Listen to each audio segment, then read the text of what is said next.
Nossa, eu tenho que pegar o antialérgico, pessoal. Vai lá. Sangue.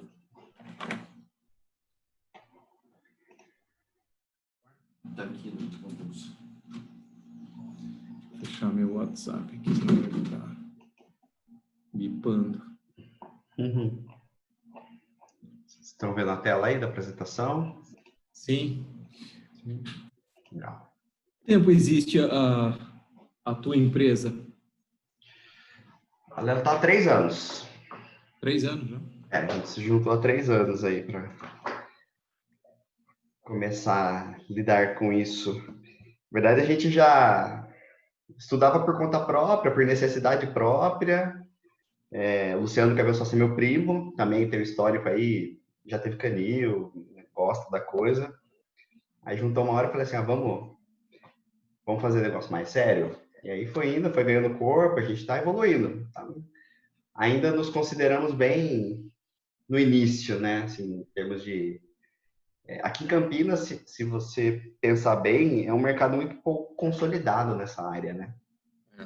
Não tem uma referência, não tem uma empresa forte, não tem uma identidade nessa área de adestramento. Então, a gente entrou tentando criar isso, né? Ser uma referência mesmo. Você vê muitos profissionais, assim, né? Eu, pelo menos, nunca procurei, nem fui atrás, né? De uma empresa para isso. Uhum. Em Campinas praticamente não tem. E o que tem muito em todo lugar são autônomos, pessoas que, por conta própria, e é diferente. A gente queria montar uma estrutura mesmo, um pouco mais organizada, oferecer coisas diferenciadas, e principalmente, né, assim, o que a gente mais vê no mercado, isso não só aqui, isso é geral, pessoas muito ainda voltadas ao adestramento convencional.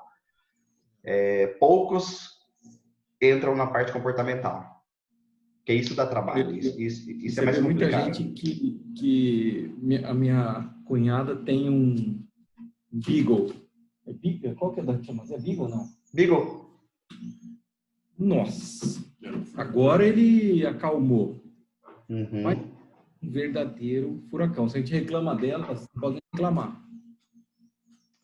Então, mas aí é uma cultura canina que, pô, o Brasil é um dos países que mais tem cães, né? Hoje, pelo IBGE, tem mais cães do que filhos, né? As famílias, hoje já. Mas, ao mesmo tempo, é uma população com muito pouco conhecimento em cachorro. As pessoas têm, mas não conhecem, né? E daí vão surgindo os problemas, porque, por exemplo, uma pessoa que tem um Beagle, ela tem que conhecer da raça, ela tem que saber o que é essa raça, qual que é o padrão dela, o que esperar de um cachorro dessa raça, né? Mas, infelizmente, a maioria das vezes a busca é por padrão estético. Bonitinho, é bonitinho. Né? E aí, sei lá, um exemplo bem extremo, né? Você pega um show, você sabe qual que é? Sei. Da língua roxa? Sim. É o cachorro, né? Imponente, parece um leão e tal. Aquele cachorro é bem complicado de lidar. Assim, ele tem uma propensão muito ruim, assim, de dar problema. Um cachorro bem antissocial, na sua maioria, tal. E aí, a pessoa, para ter um cachorro desse, tem que saber manejar muito bem o cachorro, para socializar muito bem com o filhote, para não despertar agressividade, reatividade. E isso não acontece. Aí tem muito caso de cachorro agressivo e tal. Então a pessoa compra pela estética e depois fica um mico na mão, né? Isso que é complicado. Eu vejo esse pequenininho, como é que chama? Aquele Lulu do não sei o quê. Da Pomerânia? Rapaz. Cachorrinho chato. Mas é o cachorrinho da moda, né? É o pequenininho, bonitinho, todo peludinho. Uma bolinha de pelo. Anda na bolsa, não põe nem no chão, põe no carrinho, põe na bolsa. Bravinho também esse cachorro. Extremamente agressivo. Todo mundo que der, eu já vi vários aqui no prédio que tive, gente que teve. Você entra no elevador junto, o cachorrinho tá no colo, ele avança, ele late. Mas aí a conversa é um pouquinho mais profunda, tá? Porque assim, isso começa na criação, tá? A gente sabe que tem muita criação errada. Você pega, por exemplo, o Border Collie, que é um cachorro que todo mundo conhece, que é uma raça fantástica, né? Dita até a mais inteligente, tá tendo um surto de Border Collie agressivo. É, E não era para ter. não. Então, parte disso é uma criação errada no sentido de que deixa passar para frente uma genética ruim, porque a partir do momento que você identifica que tem um indivíduo que tem essa propensão, você não pode deixar ele procriar, porque isso vai passar para frente. Isso é uma seleção artificial. O homem tem que intervir.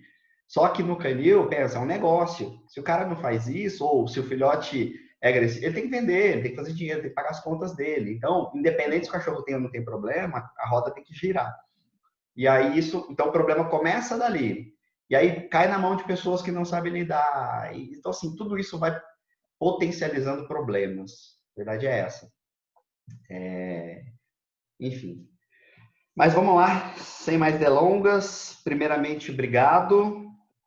Prazer revê-los. Esperamos que a gente possa aí ajudar vocês nessa empreitada com as duas ferinhas. Eu queria começar ouvindo de vocês, assim, qual é o objetivo de vocês com esse curso? Por que vocês contrataram? Onde vocês querem chegar? Porque aí eu vou tentar guiar, não só hoje aqui, mas principalmente quando a gente estiver aí na parte prática, tentar dar o caminho para vocês seguirem na direção do objetivo que vocês querem, né? Fazer algo mais Eu acho que os meus são personalizado. mais básicos. Acho que você quer mais coisa, né? Fala aí. É.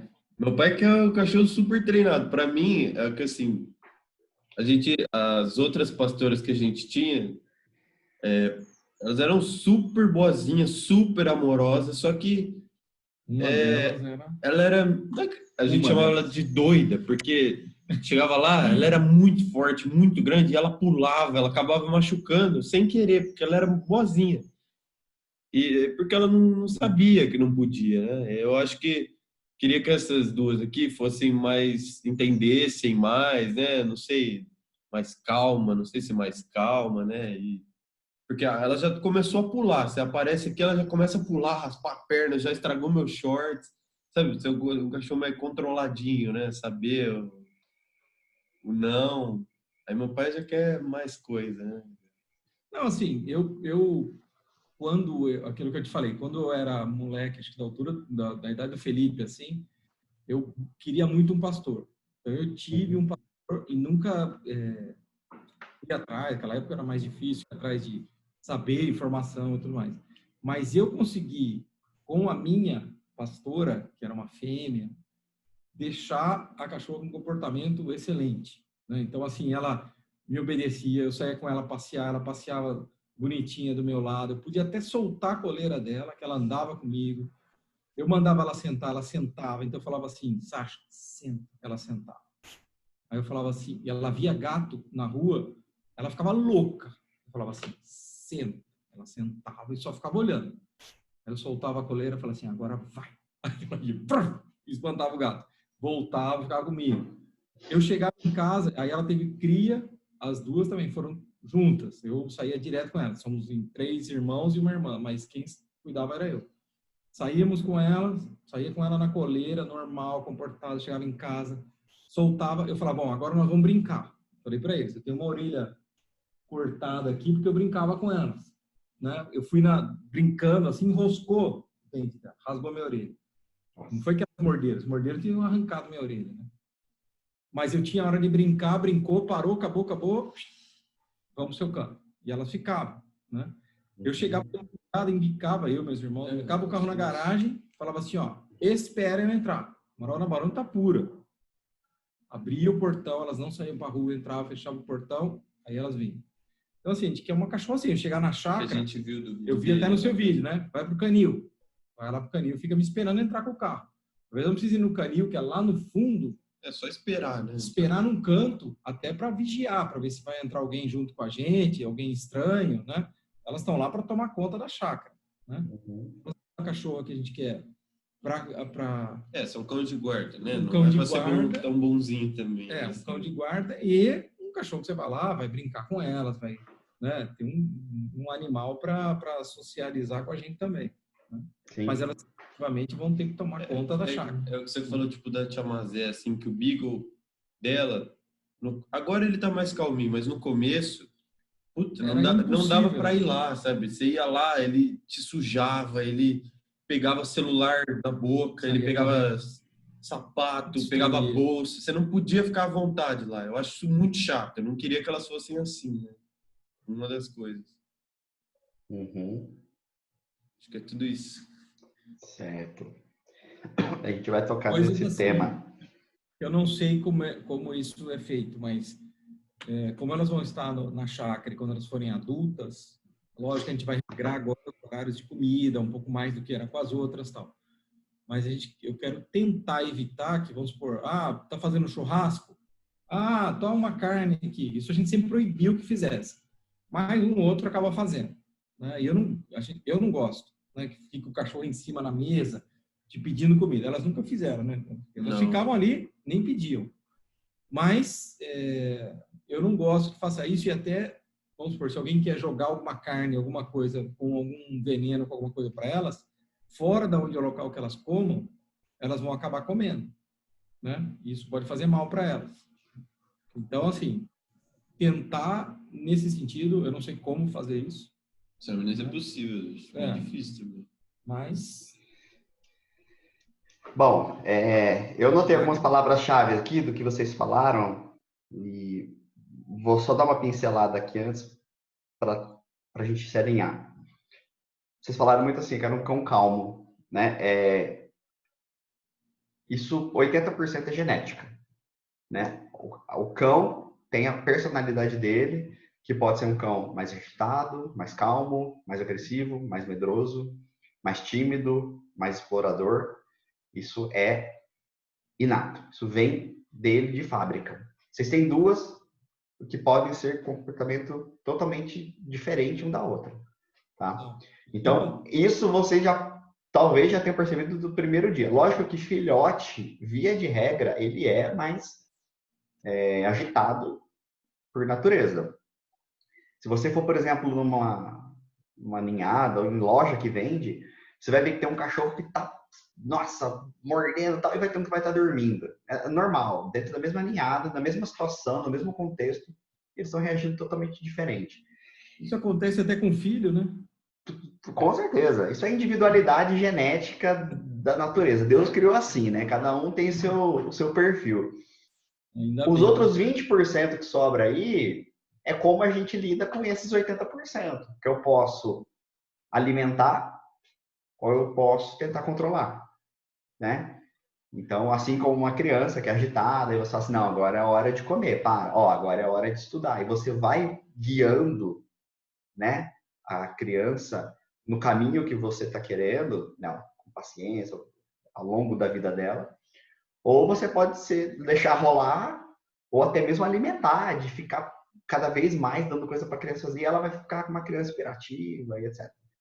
O cão é igual. Então, talvez eu repita muito do que eu falei naquele dia para vocês, mas a maneira com que vocês lidam com ela em todos os contatos, em todos os dias, cada vez que você chega perto, cada interação, tudo que vocês falam, tudo que vocês fazem, vão moldando o comportamento do cão, né? Onde o núcleo é a genética, que ela tem como predisposição, e você vai acoplando, né, ensinamentos por querer ou sem querer. Às vezes a maneira com que você lida, o cão vai entendendo que ele tem que agir de tal forma e você nem acha que você está ensinando algo, mas o cão está aprendendo. E o resultado final é o comportamento que o cão tem, né? Então, assim, qualquer cão, você chegar agora, um cão de 8 anos de idade, de qualquer raça, fala assim, por que esse cão é assim? Basicamente, porque a genética dele proporciona e a história de vida dele fez ele chegar nisso, né? Então, se o cão é medroso, ou é uma carga genética associada com todas as experiências que ele teve. Se o cão é agressivo, é uma carga genética mais as experiências. Se o cão é tranquilo, é a carga genética mais as experiências. Então, como a gente não domina a genética, eu não posso ir lá e mudar, falar assim, olha, então eu vou pegar aqui ela e eu vou desligar aqui.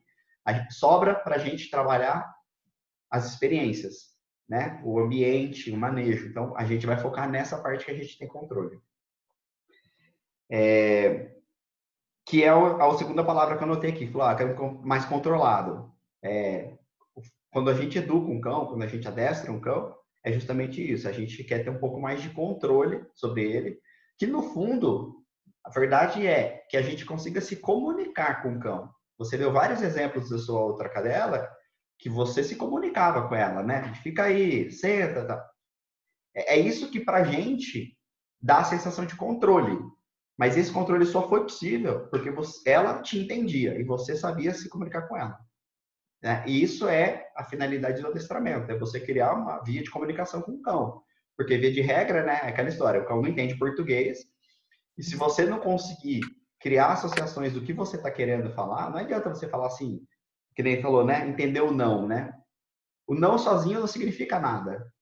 Se eu falar assim, Zé, não o quê, né? O não é muito vago. E a gente, se eu falar para você assim, não grita, na verdade, o que a gente quer é fala baixo. Então, o que a gente tem que focar é no que a gente quer, não no que a gente não quer. Né? Igual aquela história de assim, não pensa num elefante rosa. Você já pensou? Então, o que a gente tem que falar é assim, pensa no elefante azul. Aí, então, a gente tem que canalizar para o que a gente quer, e não focar no que a gente não quer. Essa que é a grande diferença. Você também citou aqui, né, que o cão, ele tem lá a questão, você espera ser um cão de guarda.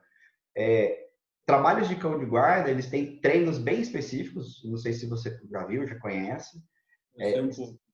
São trabalhos que também vão depender muito da genética do cão.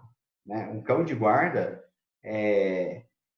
um cão realmente assim que passa em todos os testes, é um percentual bastante baixo, porque ele tem que ter um nível de segurança muito grande para não recuar frente a desafios que ele vai ser exposto. Né? Então, e o treino de guarda é isso, é expor o cão a cada vez desafios maiores, para um dia que acontecer algo real, ele ter coragem de enfrentar os desafios ali que ele possa vir a encontrar. É um treino. E você só consegue fazer isso com um cão que tem uma genética preparada.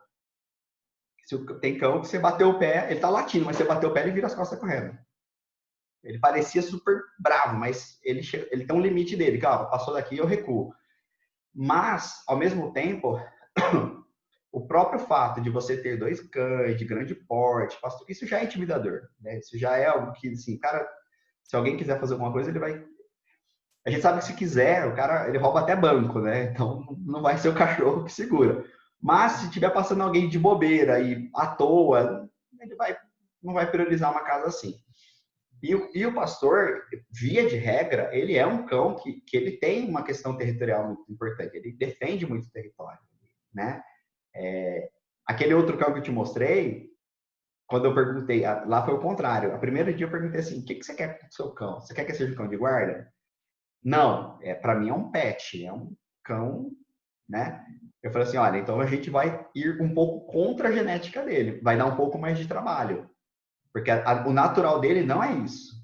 O natural dele é ser mais protetor. No caso de vocês, isso ajuda, porque é o que vocês querem.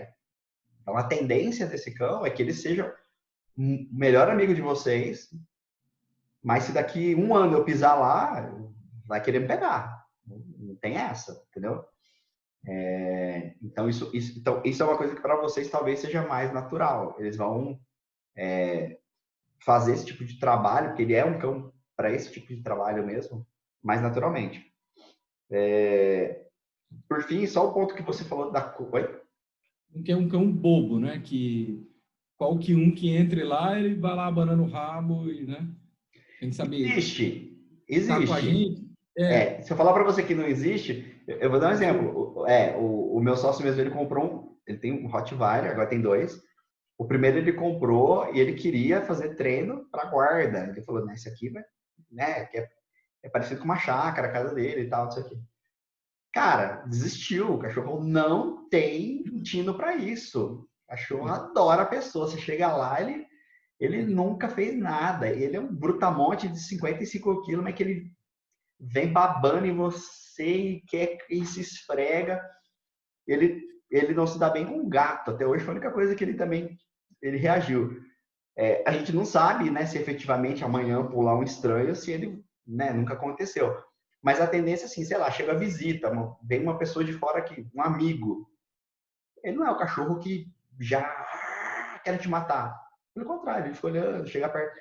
Então, é o que eu falo, a genética conta muito. Não dá para ter certeza. É isso, a gente vai descobrir com o amadurecimento delas. Elas ainda são muito filhotes, elas não vão mostrar isso tão fácil. Mas aí isso que vai dizer lá para frente se realmente ela tem ou não tem essa característica, tá? Por fim, a questão da comida, isso é um ponto bastante contraditório em treinamentos, tá? Porque assim, a única maneira que eu já estudei que você consegue, entre aspas, fazer isso é com bastante violência. No sentido de que você botar choque elétrico numa carne, um fio, que se o cachorro comer, ele vai tomar um tranco, bem de filhotinho, para ele pegar um trauma e crescer achando que ele nunca pode pegar coisa do chão. E há quem diz que isso ainda depois ele desassocia e se ele tiver com vontade, ele pega mesmo assim. Então isso é algo bastante difícil de fazer. Você falar para o cachorro que ele está lá sozinho, que nem ele vai morar sozinho lá, alguém joga uma bolo de carne moída com um veneno dentro e ele vai olhar e falar, não quero. Sendo que ele nunca come carne. Para ele é algo extremamente raro, gostoso, valioso, atrativo. Então isso é algo que, assim, é uma zona delicada de entrar. Que, assim, a chance de dar errado é bem grande. E a única via que alguns adestradores sugerem é essa de ser traumatizante. O cachorro não querer fazer duas vezes. E aí é uma decisão difícil, nem todo mundo quer fazer, né? A gente mesmo não recomenda, porque não é certeza de resultado. Oi? Minha mãe não consegue ver elas brincando, que acha que já tá demais se machucando. Imagina ver ela morre do coração. Não é qualquer choque, não. É um choque para não querer chegar perto. Eu lembro que quando eu era moleque eu fiz isso com um gato, mas era para ele não ir na gaiola. Então, é o mecanismo que a gente tem de criar um trauma no cão. Tem pessoas que fazem isso em cerca para não chegar perto e não querer fugir, tem de tudo, né? O fato você tem que fazer um negócio consciente, tem que ser na amperagem certa, para você também não machucar, né? Também não pode ser fraco o suficiente para o cão não achar que aquilo foi uma correção grave e ele não tentar de novo. Enfim, é uma área meio complicada. Mas criar um trauma, às vezes, não deve O ser que legal. a gente vê é o que a gente fazia já. Não, olha, tá fazendo churrasco? Não dê carne para ela aqui. Isso é um ponto, Zé, que isso faz parte das recomendações iniciais, porque é questão do costume, né? Se o cão não conhece, é lógico, tem o cheiro, tem uma série de coisas, mas ele não cria o costume de, igual o cachorro do restaurante, que fica lá sentado porque ele sabe que alguém dá. Vai ficar chato você fazer um evento e vai ficar dois cachorros no pé da turma, porque sabe que uma hora alguém vai dar. Sim. Simples assim, né? E ele vai comer. Elas nem sabiam, né? Elas nem ficavam. E as duas lá já eram, porque eu fui muito chato sempre desde o início com todo mundo que ia lá. Então, aliás, acho que eu vou fazer uma placa. Por favor, não dê carne para os cães. Eu apoio. Porque, assim, primeiro que eu não gosto, elas vão comer só ração, né? E ficar dando gordura, ficar dando coisa que não vai fazer bem para elas, para quê? Exatamente. Então, quanto você conseguir, às vezes até prende, deixa no canil e fala, tá lá e não leva nada lá, alguma coisa assim, né? Isso é importante. Bom, deixa eu ver o que eu tinha mais notado. Beleza. Entrar na chácara e que elas fiquem esperando num ponto enquanto a gente entra, que as outras, você tem uma ideia, eu tinha que ligar para a caseira, falar assim, Maria, você prende as cachorras que não estamos chegando? Ela conseguia prendê-las sem problema, a gente entrava, parava o carro, daí ia lá, abria o canil e aí soltava elas. Então, assim, não dá, né? Não dá para ser assim, né? Sim. Beleza, vamos falar disso. Bom, falando aqui então um pouco do curso, vou falar um pouco sobre adestramento. Esse curso, então, ele é dividido na parte teórica, a parte prática, né? A parte teórica ela é importante, Daqui para frente, tudo que vocês forem fazer com o cão, é importante vocês entenderem o processo de como é que funciona esse mecanismo, essa relação, né, do homem com o cão, para que você consiga conduzir as coisas dentro desse objetivo que você quer, né? O adestramento, muitas vezes, ele é visto mais com aqueles comandos, senta, deita e tal. Existe uma finalidade para tudo isso, eu vou comentar, mas ele pode ser usado para qualquer coisa, né? Tanto que você vê cachorros de apresentação, cães de esporte, tem cães de trabalho, né? Cães que farejam. Né? Você pode... A base teórica é a mesma, tá? É a mesma engenharia ali que você vai usar para fazer N trabalhos, N situações. E aí, por isso que a ideia é de você ter um objetivo claro, o que você quer com o cão. Quanto mais específico, melhor, né? Coisas do tipo, eu queria ter um cão educado. É meio genérico, porque é educado para mim, pode não ser para você. Então, quanto mais detalhes tiver, eu quero um cão que não saia quando abrir o portão. Eu quero um cão que não pule. Esse é o tipo de detalhe que a gente precisa, porque aí a gente materializa isso na forma de treino e o cachorro vai aprender. Legal? Então, a primeira coisa que a gente começa falando é aqui que é o adestramento, né? Conceitualmente falando, se a gente olhar lá na Wikipedia, é você analisar o comportamento do cão, como é que o cão ele interage com o ambiente, quais são as consequências, o que acontece com essa interação e que pode modificar esse próprio comportamento. Normalmente com o objetivo, né, de tomar alguma ação frente àquilo que está acontecendo. Que é basicamente o que a gente faz. Então, o cão tem um comportamento, a gente vai interferir do lado de fora, nós estamos fora do cão, então nós vamos interferir, nós, o ambiente, para que ele tome uma ação específica, né? Aqui pra gente, a gente acaba, né, definindo que assim, o adestramento é uma forma, é um meio, não é o fim, ele é o meio, né? Para que o cão ele atenda a determinados comandos, né, com um objetivo específico, né? Que a gente pode ser desde a obediência, guarda, truque, etc. O adestramento ele é uma ferramenta, é o meio do caminho, não é o final. Sim. E aí, a primeira coisa que a gente tem que sempre lembrar. Você vai disponibilizar para a gente depois esse material? Esse vídeo, né, eu estou gravando, ele vai ficar disponível, ele vai ficar disponível por um período para vocês reassistirem lá. Eu vou criar para vocês uma parte lá no nosso site, vocês podem reassistir se vocês precisarem. Tá? Beleza. Primeira coisa que vocês têm que ter em mente que um cão adestrado não é um cão educado. Tá? Muitas vezes, e quase que 100% das vezes, as pessoas equalizam esses dois termos. Então, assim, eu quero adestrar meu cão porque ele é mal educado. Eu quero, né? É muito comum isso. A questão toda é que se a gente lembrar que o adestramento é o cão obedecer comandos, você não quer um cachorro que você tem que ficar o tempo inteiro, não pula, não pula, não vai lá, né? Ao mesmo tempo você quer um cão que ele automaticamente ele entenda o que tem que ser feito sem você ter que ficar falando. É igual um filho, você não tem que ficar todo dia, vai estudar, vai escovar seu dente, tá na hora de dormir, né? Se ele fizer isso tudo que você falar, você fala assim, olha, meu filho ele é obediente, mas ele não necessariamente ele é educado, porque eu tive que ficar o tempo inteiro, né, em cima. Com cão é a mesma coisa. Então, o que a gente vai trabalhar aqui é o adestramento, mas para quê? Para que esse adestramento ele seja uma ferramenta para educar o cão. Assim como um filho, no mesmo exemplo, o filho aprende a escovar o dente porque lá no começo você teve que pegar a escova, você escovar o dente dele, você mostrar que aquilo é um hábito que ele tem que fazer todo dia, até chega uma hora que ele, por hábito, faz sozinho e você não tem mais o que falar. Então, é uma analogia do que acontece com o cão. Então, com o adestramento, a gente vai ensinar comportamentos ou conseguir conversar com o cão de maneira com que ele entenda o que ele tem que fazer e que ele faça por vontade própria. Não necessariamente porque é uma ordem ou porque eu quero que você faça isso e eu tenho que ficar te lembrando toda vez que você tem que fazer isso. Entende?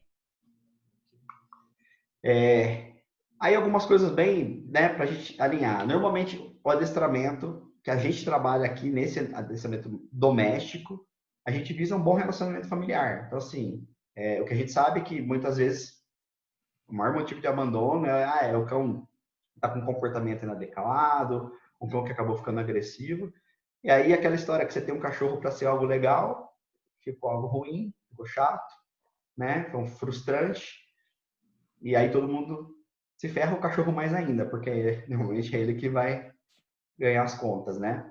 E aí a gente sabe que o convívio com o cão adestrado, isso a gente tem experiência em outras pessoas que a gente lidou aí nos últimos anos, que fica muito mais legal. Na hora que você tem um cão que você consegue interagir, que é gostoso, pô, é gostoso, porque nem você falou, eu passeava com o meu cachorro, pô, era gostoso, ela não me puxava, pô, chegava em casa, rolava no chão com ela.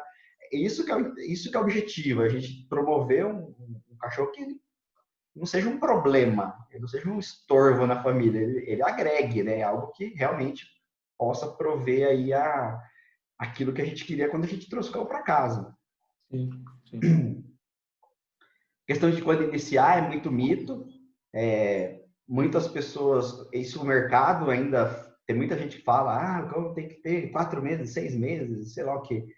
Mas se a gente entender que o cão está aprendendo desde quando nasce, 6 meses já pode ter aprendido muita coisa errada e aí já o leite já entornou, né? Então, o que a gente mais incentiva é o aprendizado mais precoce possível. A gente sabe que neurologicamente, né, o cão, quanto mais novo, ele está numa fase mesmo de desenvolvimento neurológico, né? E isso ajuda o cão a assimilar as coisas com muito mais facilidade, assim como nós humanos, né? Se você for ensinar uma pessoa de 80 anos, não é igual você ensinar uma criança de 8. Natural, né? Então, é um momento, é biológico, é um momento adequado para aprendizado. Quanto antes, melhor, né? Mas, ao mesmo tempo, também não tem idade limite. Uma pessoa de 80 anos pode ter trabalho, mas ela pode aprender, né? A gente vê aí, de vez em quando, pessoas que se formaram na faculdade com 70, 80, 90 anos. Então, só que é mais custoso, é mais difícil e é mais raro. Mas a idade nunca vai ser um fator limitante para ensinar um cão a fazer alguma coisa. Tá? Outra coisa que as pessoas perguntam bastante, né? Quanto tempo leva, né? Quanto tempo leva para vocês agora? Vocês vão ter dois cães para adestrarem. Quanto tempo vocês vão levar? Né? Isso vai depender. Raça, no sentido de que cada raça tem uma propensão, ela já tem uma característica própria. Existem raças mais habilidosas, com mais facilidades de serem treinadas, que é o caso de vocês. Pastor, foi o primeiro cão a ser adestrado pelo homem, né? A verdade é essa. Então, isso vai ajudar muito. Ao mesmo tempo, é onde preocupa muito, porque ela pode aprender o certo ou aprender o errado. Então, Sim, quanto antes vocês ensinarem o certo, melhor. Isso é importantíssimo. Isso já dá para ver. Até o nome delas, elas já estão associando. Você fala o nome de uma e de outra, já estão associando, né, Felipe? É muito rápido. É muito rápido. Idade, como eu falei, né? Quanto mais novo, isso interfere no aprendizado. Temperamento, que é aquilo mesmo da mesma raça. Vocês têm duas, vocês vão perceber que a partir de hoje, uma vai se desenvolver de um jeito e outra de outro. Isso não significa que uma é melhor que o outro. São caminhos diferentes. Como pessoas que um tem mais habilidades com humanas e outra com exatas, né? E não é por isso um é mais burro, mais inteligente. São habilidades diferentes de cada um. Então, quando vocês forem treinar, você vai ver que essa aqui ela aprendeu melhor o A, essa aqui aprendeu melhor o B. Então, e você vai ter que contornar para que as duas aprendam o A e o B, né?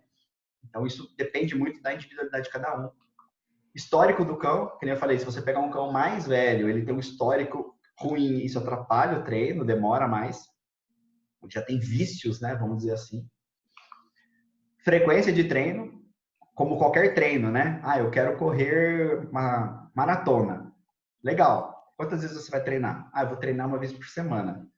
Vai ser bem difícil correr uma maratona. Então, o treino ele está muito ligado à frequência, porque a frequência vai dar consistência de treino, vai dar velocidade de aprendizado, né? Então, quanto maior a frequência, melhor resultado. Tá? Habilidade do adestrador, lógico, quem está ali como uma criança que está com um professor bom, um professor ruim, né? Não depende só da criança, depende do outro lado também. Aí para vocês é um desafio, porque vocês vão estar aprendendo, né? Então é algo que também vai contar aí o quanto vocês vão se empenhar em aplicar e aprender e estudar o tema, né? As coisas demoram um tempo para ser digeridas e vocês colocarem em prática e irem evoluindo. Uma coisa é sentar aqui e assistir, outra coisa é o dia que vocês pegarem na mão e tiverem que fazer. É igual dirigir, né? Quando a gente está de passageiro, você fala, pô, mas é só isso que tem para fazer? É só acelerar, dar partida e acelerar. E aí a hora que você senta ali, que você treme, que o carro morre, e aí o outro carro buzina, você fica desesperado. Então, mesma coisa. Treino é treino, jogo é jogo, né? Vocês vão perceber isso e vocês vão se desenvolver junto com os cães. E depende dos objetivos, porque dependendo do objetivo, se você falar assim, o meu objetivo é competir em agility com o meu cão. Então, eu vou falar assim, esse treino não é de 2 meses, você vai treinar 2 anos. Porque é a mesma coisa de falar assim, não, eu não quero ir para uma maratona, eu quero ir para uma Olimpíada. Então, falar assim, então sua vida vai ser outra. Você vai viver para treinar, você vai... primeiro, tem que ver se sua genética ajuda, não é todo mundo que tem perfil para atleta. Você vai comer só o que eu mandar, você vai treinar no dia que eu mandar, a quantidade que eu mandar. Esquece sua vida, você não vai mais em festa, você não vai tomar uma cerveja. Então, assim, o objetivo também muda tudo, né? E normalmente o que acontece é que os objetivos vão mudando, né? Se daqui 4 meses você tem um cão que eu abro o portão e ele não sai, mas pode ser que fale assim, agora eu queria ensinar ela outra coisa. E você vai evoluindo, e você vai não só mantendo aquilo que já sabe, mas você vai querer ensinar novas coisas, é natural. Tá? Então, assim, num treino doméstico, pensando o básico de convivência, a gente separa em 3 momentos. O primeiro momento é o aprendizado, é o cão aprender o que ele tem que fazer. Isso leva de 1 a 2 meses. Tá? Normalmente, o primeiro mês é até meio frustrante. O cão não entende o que está acontecendo, é um negócio muito fora do contexto, ele não entende a gente, né? Parece que não está dando certo, mas pode ir que está rolando. A partir do segundo mês, entra numa curva de aprendizado, igual academia, né? No começo é muito rápido, assim, ele dá aquela explosão, fala, nossa, eu tô vendo o resultado, eu tô perdendo peso, ou tô ganhando massa, enfim. E aí o que a gente tem que fazer? A partir do momento que o cão aprendeu, ele sabe o comando A, o comando B, o comando C, a gente entra numa etapa de fixação.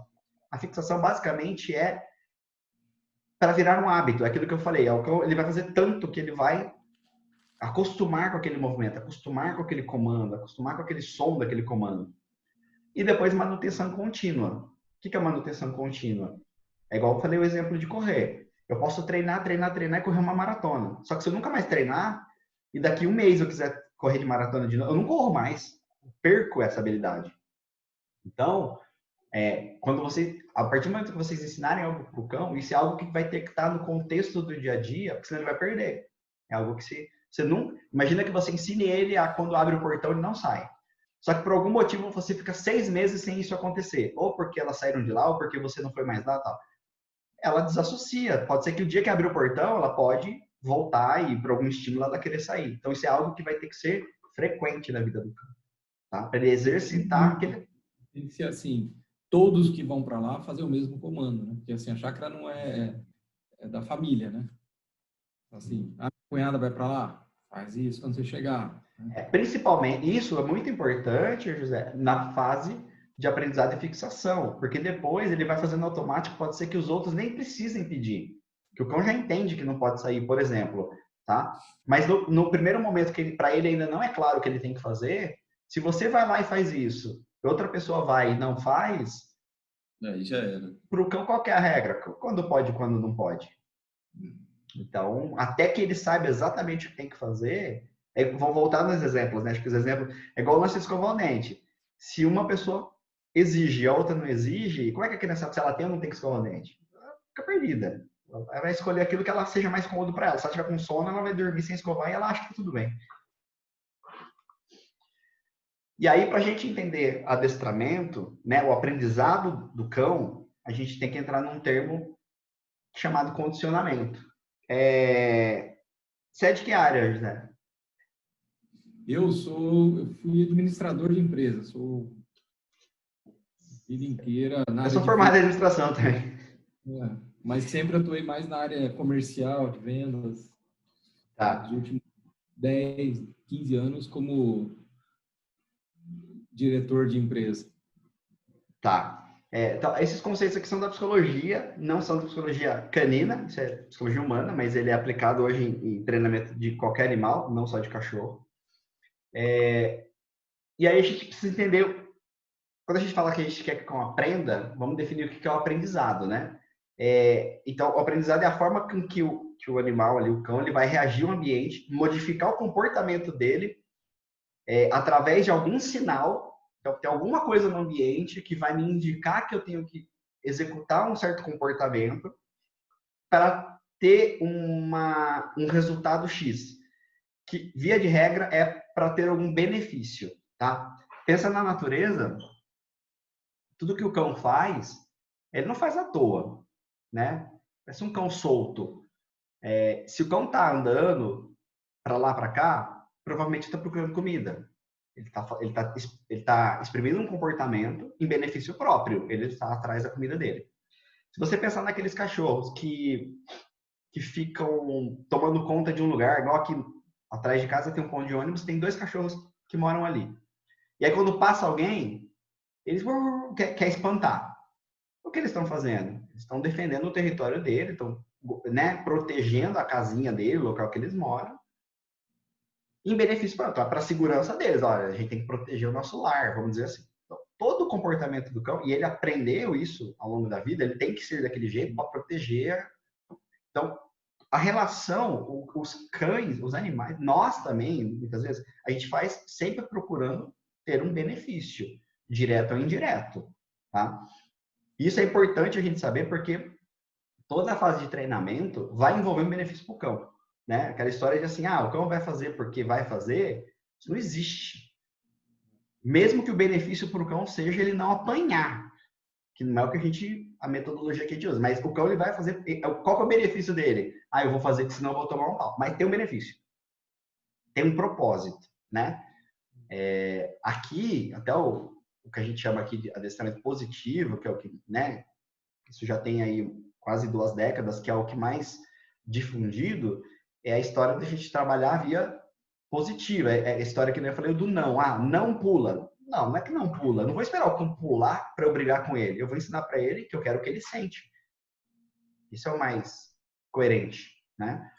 O método antigo era isso, era deixar o cachorro errar, punir, que aí ele vai evitar aqueles comportamentos que a gente não quer, né? Inverter um pouco aí o sentido da coisa. E aí, para isso, então, a gente vai entender como é que os cães aprendem.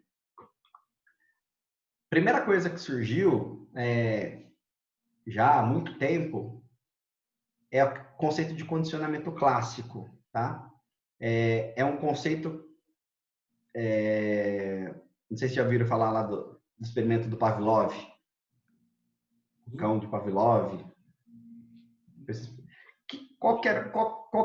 Na verdade, ele era um fisiologista que ele estava estudando digestão e ele usou um cão como uma cobaia e ele coletava a saliva do cão, né, para fazer alguns experimentos. E ele começou a perceber que o cão ele começou a ter reações diferentes ao longo do experimento dele. Ele começou a perceber o seguinte: primeira vez ele levou o cão para fazer o experimento, ele apresentava uma comida para o cão salivava, ok? Depois de um certo tempo, ele começou a perceber que o cão começou a salivar antes de apresentar a comida. E ele não estava entendendo o que estava acontecendo, né? Ao ponto de, depois de muitas repetições, só de tirar o cão lá da gaiolinha dele, ele já começava a salivar, né? E, na verdade, a gente sabe que ele já sabia que ele ia receber a comida lá na frente, mas ele já salivava. Isso a gente está falando de décadas e décadas atrás, o homem não entendia. Falava, por que ele está fazendo isso? Qual foi o resumo dessa história? Ele começou a entender que é o seguinte: ele tinha, antes, né, ele classificou da seguinte maneira: ele tinha um estímulo que seria a comida. Por exemplo, aqui no desenho está o ossinho. Isso ele chamou de estímulo não condicionado. E isso gera uma resposta não condicionada no cão. Condicionada é no sentido de que não está, vamos dizer, treinado, não está... eu não treinei, eu não falei para o cão assim, olha, quando eu te mostro comida, você vai salivar. Isso acontece espontaneamente, certo? E aí ele percebeu o seguinte, que nesse mesmo momento, antes de eu treinar o cão, se eu, por exemplo, tocar uma buzina, essa buzina não faz o cão salivar.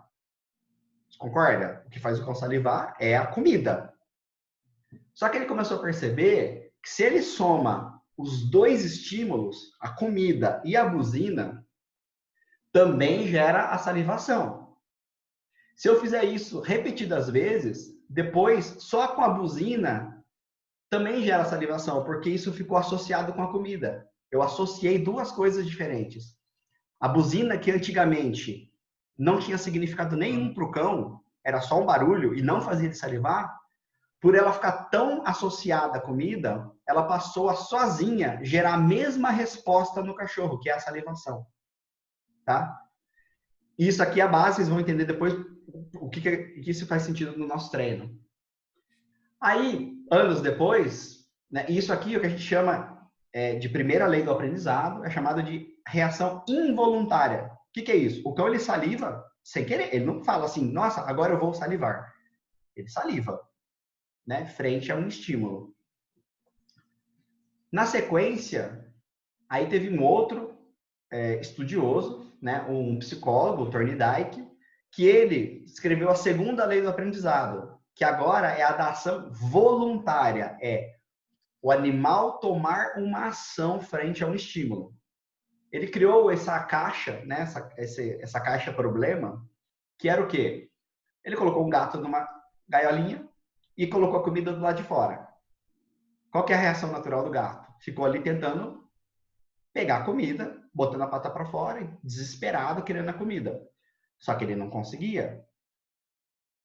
De repente, tinha uma alavanca, não sei se dá para ver aqui, branquinho aqui atrás, que sem querer o gato pisou nela. Quando ele pisou, a portinha abriu.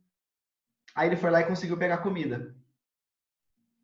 O gato foi uma vez só, não entendeu. No outro dia, botava a comida, ele ficava tentando pegar, até que sem querer, ele acionava o pedal, a portinha abria. O que eles começaram a perceber? Que dia após dia, o tempo foi diminuindo. O gato ele começou a cada vez mais rápido sacar que ele tinha que apertar o pedalzinho ali para a portinha abrir e ele conseguir a recompensa. O que significa? Que isso é uma ação voluntária. Ele, por conta própria, ele falou, não, eu tenho que apertar para conseguir uma recompensa indireta. Assim, eu aperto aqui para conseguir lá a comida. E aí ele começou a perceber e chamou isso, né, de condicionamento instrumental. Quer dizer, através de um instrumento ali no contexto, o animal ele conseguiu ter o benefício que ele queria, né, de uma forma indireta. Pouco depois, um outro psicólogo, Skinner, ele aperfeiçoou esse contexto e ele usou a mesma situação e ele aprofundou no seguinte sentido. Ele percebeu que nesse contexto de... uma coisa que eu não falei. Lá naquela caixinha, o que aconteceu? Chegou um dia de que colocava o gato, ele nem tentava mais pela grade. Na hora, de primeira, ele apertava a pedal, já abria e ia. Ou seja, para ele já estava muito claro que é assim que eu consigo a minha comida. Aí o que eles fizeram? Eles tiraram esse mecanismo. Então, chegou um dia que o gato foi lá, pisou, a porta não abriu. Ele não entendeu. Pisou, a porta não abriu, O que ele voltou a fazer? Tentar pegar a comida pela porta de novo. Que era o comportamento mais natural dele. Então, o que significa? Que da mesma forma que ele aprendeu a pisar no pedal, ele também desaprendeu.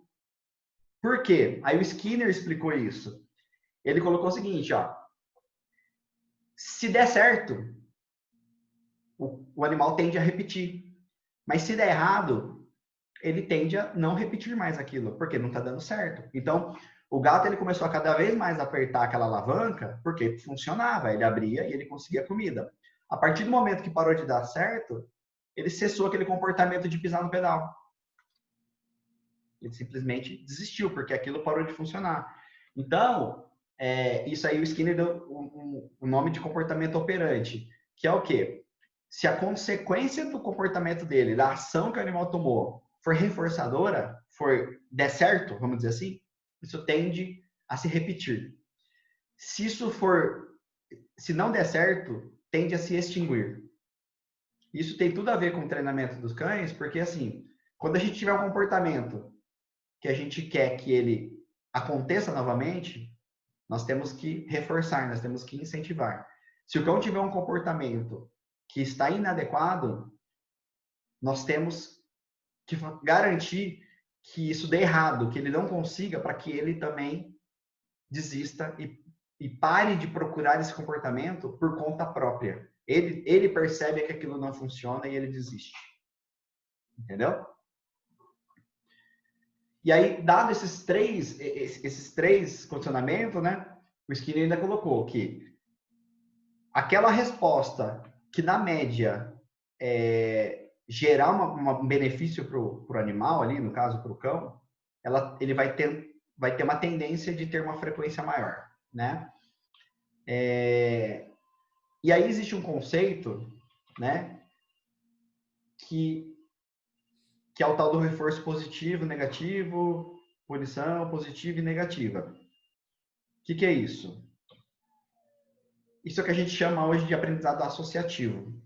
O cão vai ter um comportamento e a consequência desse comportamento vai dizer se ele se existe uma tendência dele repetir ou não aquilo que ele fez. Reforço é tudo aquilo que, do ponto de vista do cão, foi bom e vai tender a ele repetir aquele comportamento. Punição é tudo aquilo que faz com que o cão desista daquele comportamento. Aqui é importante a gente desassociar punição com agressão, né?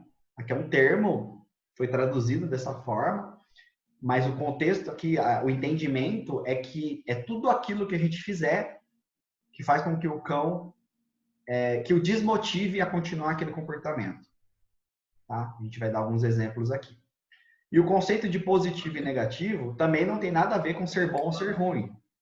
Estamos pegando com elas lá na chácara, né, Fê? Tem lugares que a gente não quer que ela vá, não tem jeito.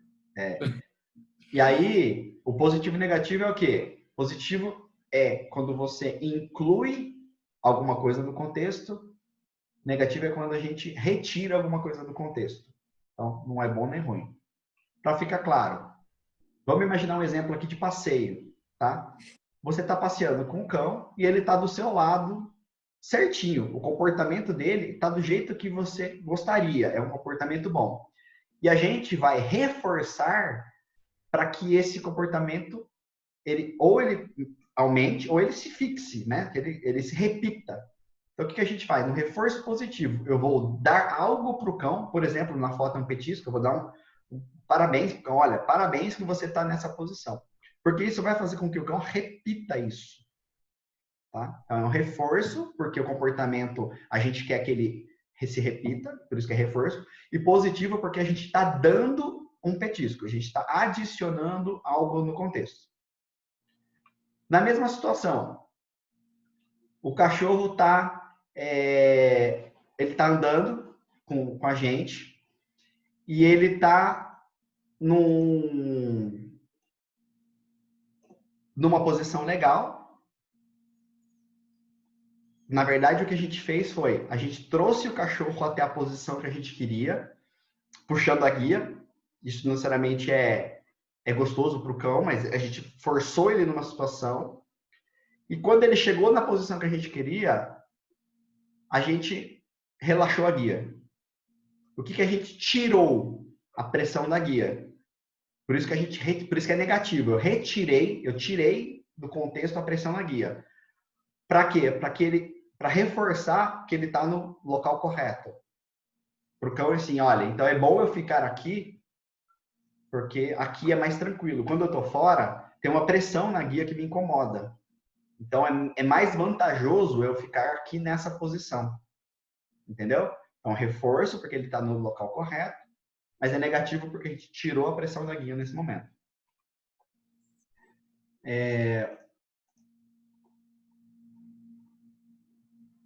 Existe aquela situação de o cachorro, por exemplo, passou na nossa frente, andou, tá lá, e a gente dá um tranco na guia, né? Não!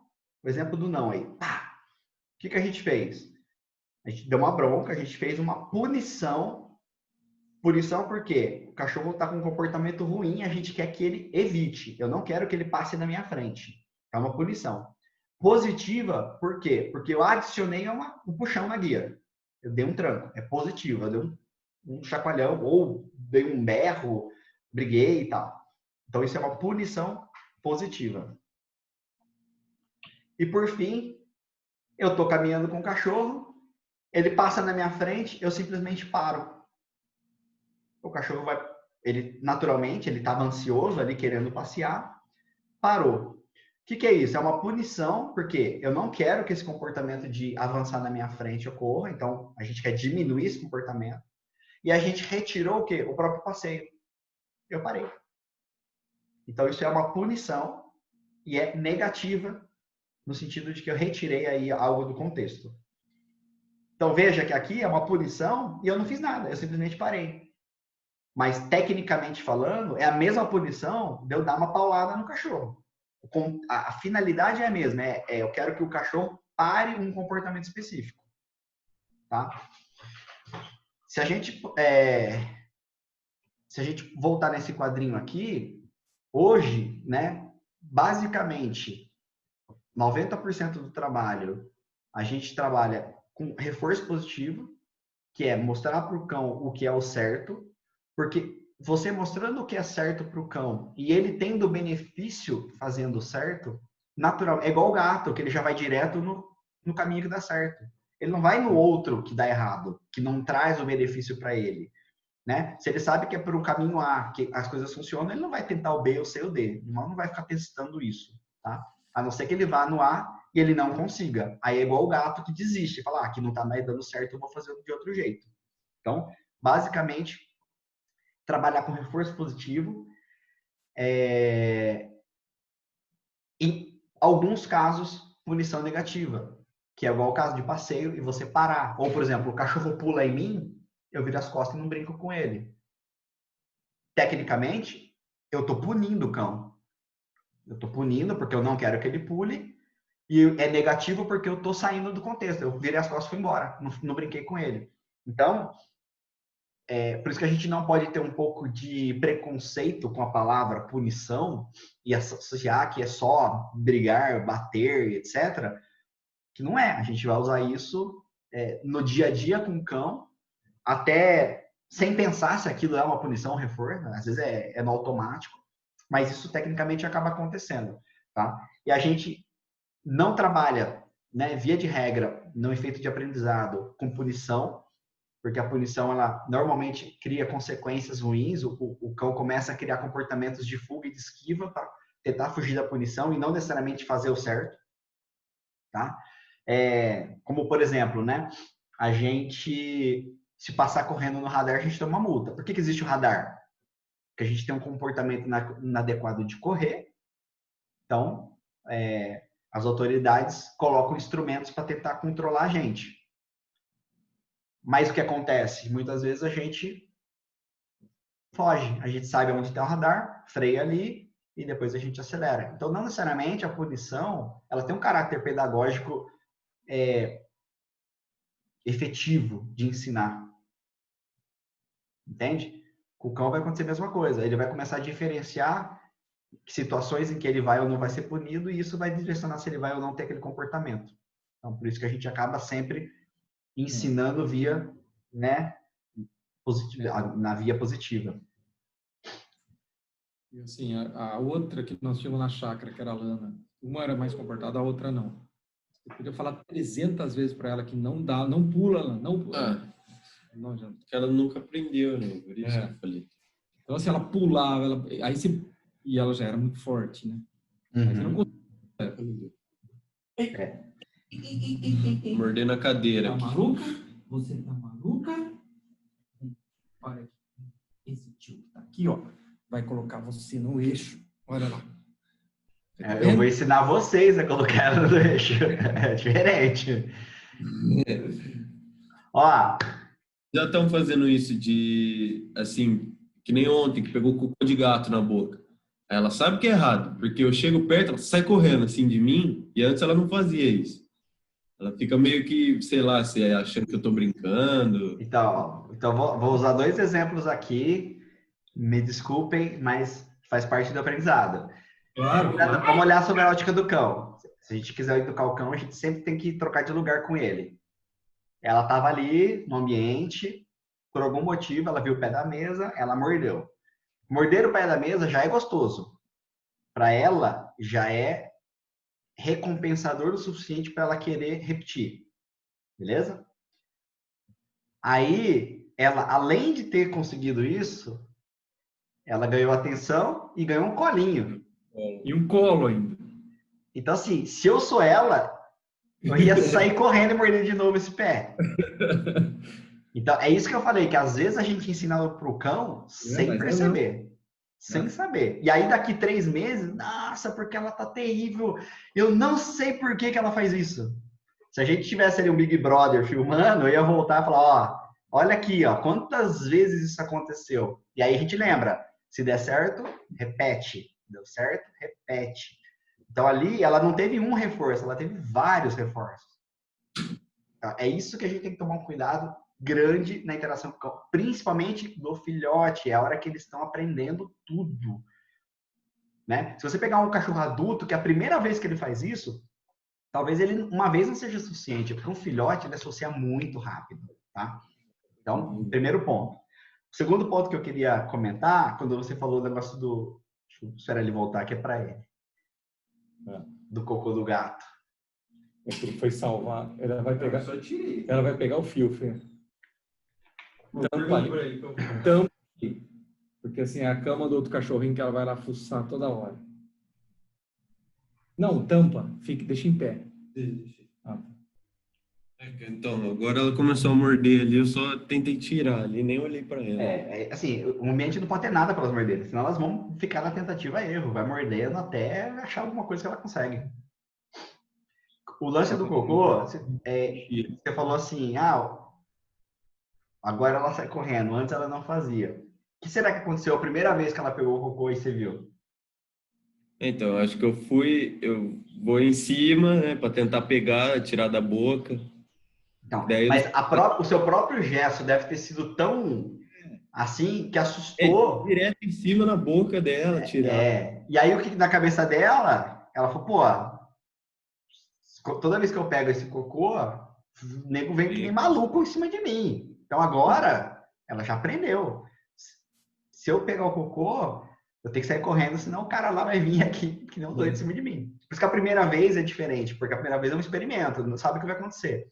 E aí, em função do que aconteceu, ela vai moldando a resposta dela aos eventos. Entendeu? Por isso que é importante. Às vezes achar que tá dando bronca, não tá dando nada, né?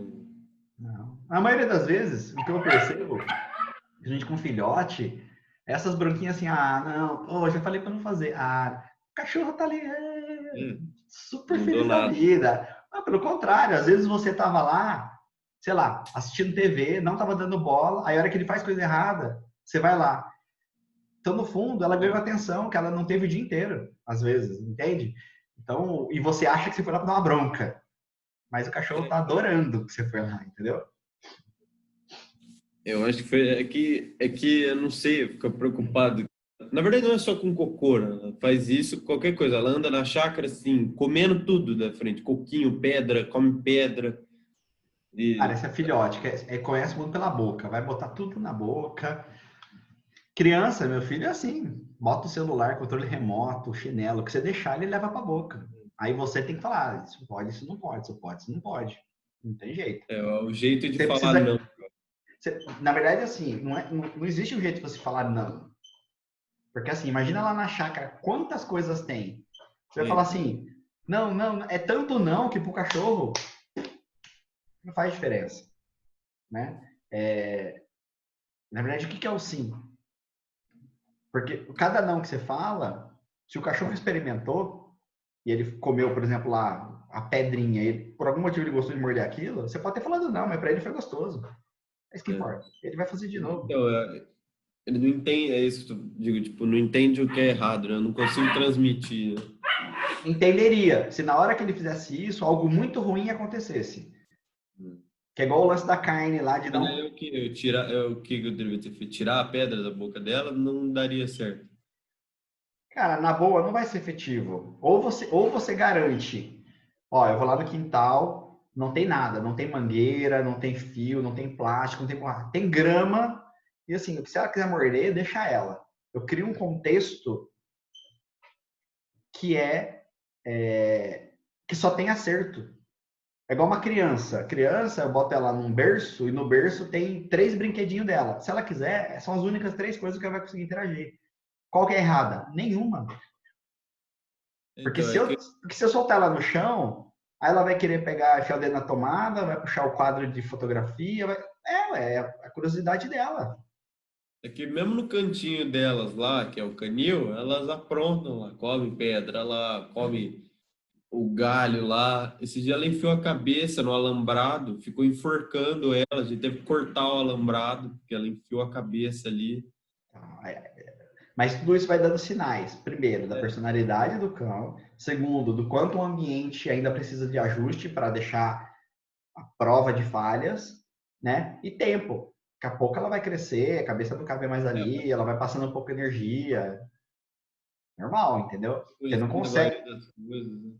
É que é Porque tudo novo também, né?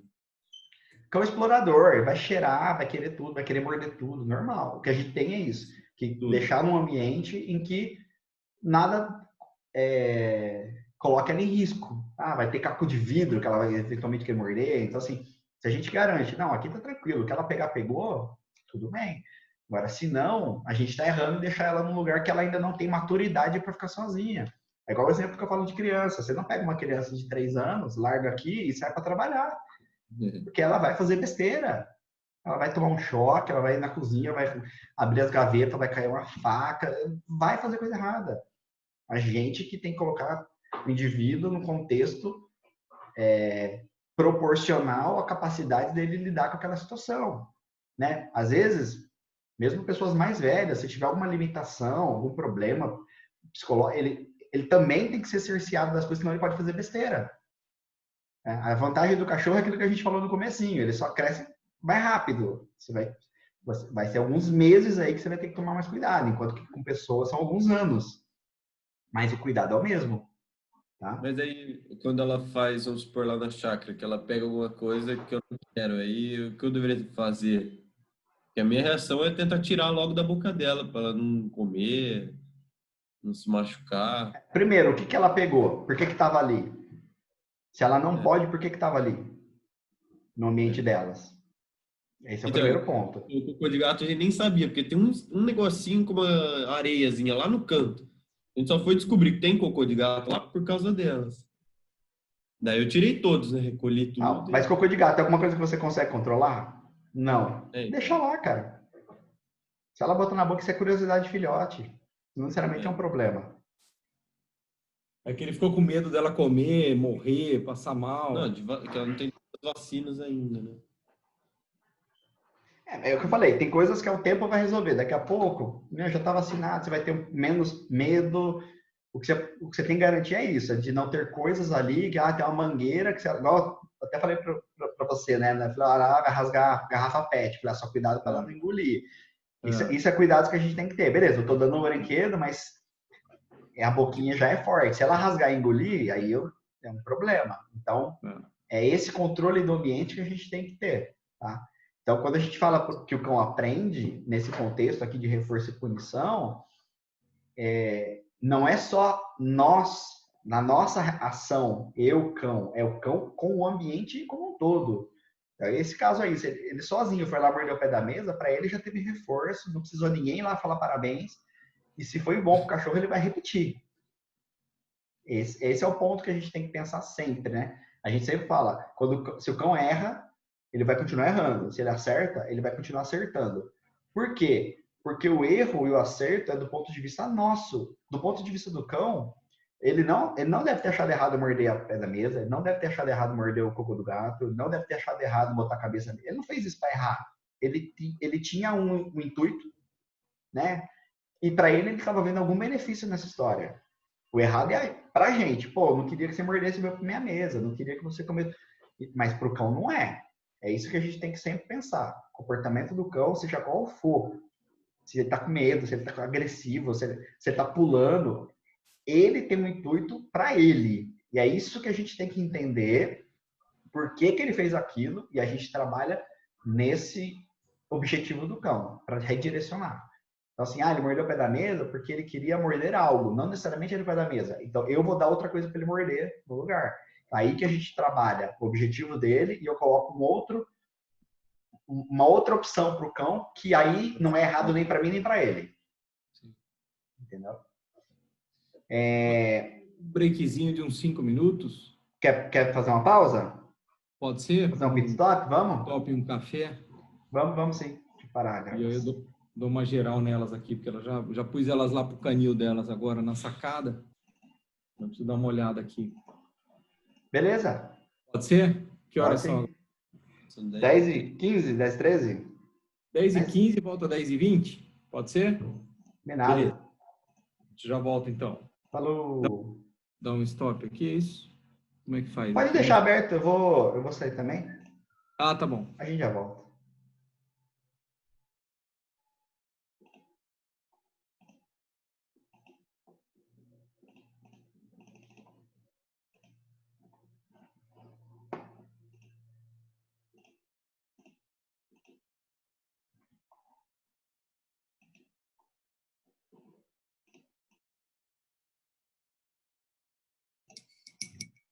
Vamos voltar aqui.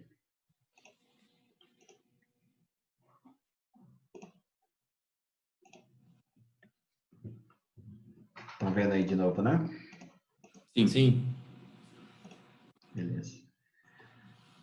Bom, continuando aquilo que a gente estava falando sobre aprendizado, né? Sobre reforço e punição.